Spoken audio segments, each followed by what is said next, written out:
Hey guys, and welcome back to TechGenie. Today we are bringing you a review of the Apple MacBook.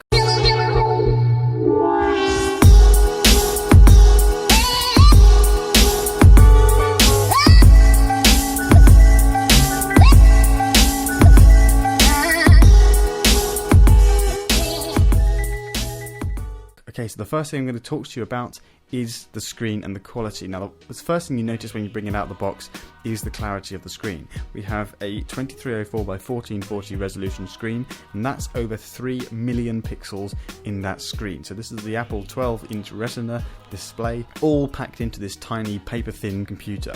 If we just bring you around the design and talk about the quality of the screen and actual day-to-day use, if you're worried about viewing angles, do not be. You can look at this screen from almost 180 degrees and the quality is almost as good as looking at it straight on.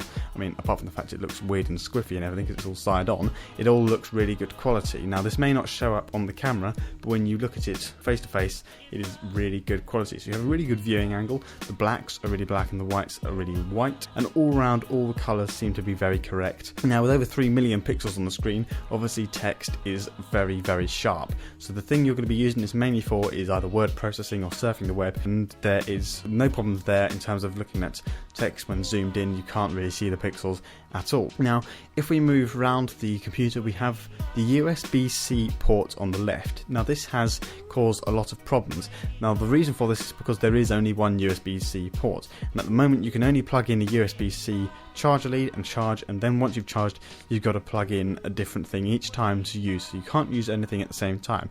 Now, there are ways of getting around this by buying an adapter. Now, because this computer has been out for so long, there are lots of different adapters you can buy. The one on the Apple website allows to plug in via USB 3, HDMI, and also your standard USB-C charger lead for this computer. However, I wouldn't advise going to buy the adapter from Apple because there are much better ones you can get on the internet which have a lot more availability on them. So there's no problems really there. That's mainly why people are buying it, for the speed, width and weight. So if we look around the computer, the next thing we notice is the size of the keyboard. Now, Apple has implemented the full-size keyboard which stretches basically from one edge to the other with about a millimeter either side. Now, this does mean when you've transitioned from a smaller keyboard to this, you sometimes do end up pressing the wrong letters. However, when you do actually get used to it, it's so much nicer to type with and so much larger. All the keys are wider and larger, and they have implemented their new butterfly key system, which means there's basically zero travel. It does feel very strange and hard to get used to, but after a while, it's very nice and very quick to type with. Okay, so what we did do is a quick comparison with the MacBook that we have got, the Apple MacBook Air, and also this MacBook. Now, moving from the MacBook that was made in 2008, the keys are actually quite raised up and it is a lot slower to type with. When you move down to the MacBook Air, they are a lot lower than the MacBook, but still a lot higher than the MacBook that came out last year. And then when you move to the newest MacBook that we've got here, the Space Grey version, the keys, because they are so low down, it's so quick and swift to type between, you can just quickly travel between each keys without slipping or missing a key because they are a lot wider as well. The next main important thing is the trackpad.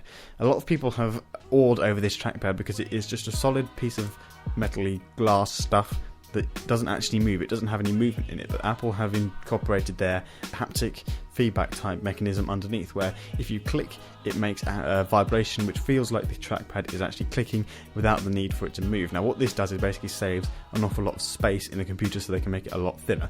And having used it, I didn't notice that it wasn't a moving keyboard until somebody told me it was haptic feedback. Okay, so moving down to the right hand side, we have the 3.5mm headphone jack. When you look at it, it's a very sleek design, so you can get it in gold, space grey, rose gold, or just silver. Now, we have ours in space grey, and when you see it in comparison to the silver, it is actually quite dark. So there's obviously a lot of options there depending on which colour you prefer, and that seems to be the way that Apple are moving forward, bringing in all four colours for all of their new devices.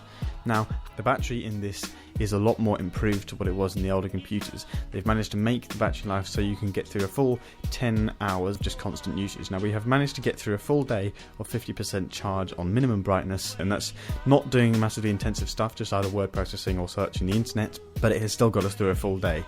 So that's quite incredible when you think about it, and I know the batteries in the MacBooks and in the Apple computers are still pretty good. Okay, so a few niggly things that people have had problems with or don't particularly like about this MacBook.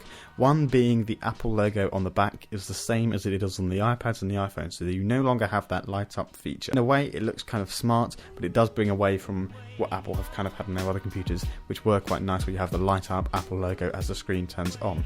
Now, I don't think Apple are going to change this. I think they're going to stick with this. Because of the type of metal that is used on the Apple logo, it does attract a lot of fingerprints. You'll notice if you've got the iPhone or the iPad, the Apple logo does attract a lot of fingerprints. Now, this computer doesn't have any fans in it because it is so small, so I'm not sure how well it performs when it gets very hot. We haven't actually pushed it up to high temperatures yet, and it doesn't seem to do too badly. It seems to perform pretty well. Okay, so the final thing I want to talk to you about is the speakers in this computer.